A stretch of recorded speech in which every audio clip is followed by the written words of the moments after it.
Magandang araw. Samahan niyo ako ulit. Pupuntahan naman natin yung isa sa mga galaan dito sa may Jakarta, Indonesia. Medyo malayo to. Parang 45 minutes away yata dun sa bahay.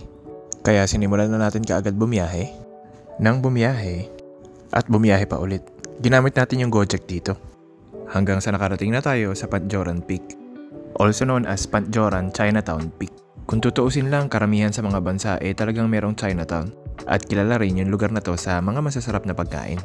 Isa rin nga pala tong tourist attraction dito sa Indonesia. Bali, sa entrance pa lang, mapapansin mo na kaagad itong kulay pula na bus na to. Sayang lang kasi hindi siya ginagamit nung araw na yan. Tapos, pumasok na tayo kaagad. Dito pa lang mapapansin naman na natin yung style ng mga buildings nila. Ang galing lang kasi halos magkakamukha lahat ng mga buildings dito. Tapos, ang daming tao, tsaka ang dami rin pagkain. Ang dami rin palang pagpipilian dito. Merong baboy, may manok, merong vegetarian, ikaw na lang talaga yung mamimili. Kaya kung gusto mo ma-high blood, labas na ako dyan.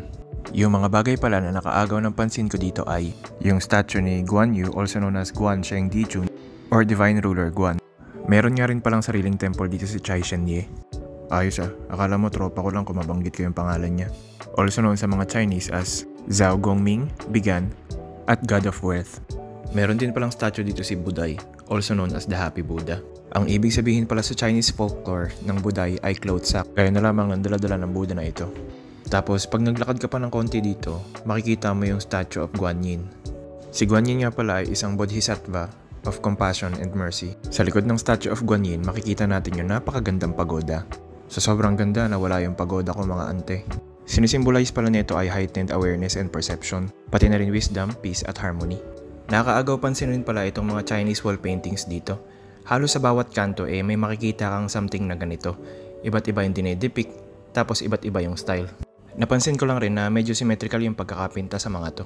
Pagtapos pala dito, bumili na ako ng pagkain. Yung binili ko is kompleto na. Meron ng drinks, tapos puro baboy yan actually. Pagtapos naman dito, may nakita akong Thai restaurant kung saan ako bumili ng dessert. Bali yung binili ko is yung coconut dessert nila, then mango sticky rice. Hihi. Babalik-balikan talaga yung nakasanayan. Pero huwag ka nang babalik sa ex mo ha. Bad yun. Kung usapang pagkain, okay lang yan, bumalik ka. O paano? Hanggang dito na lang muna. Like and follow para sa weekly content. Hanggang sa muli, paalam!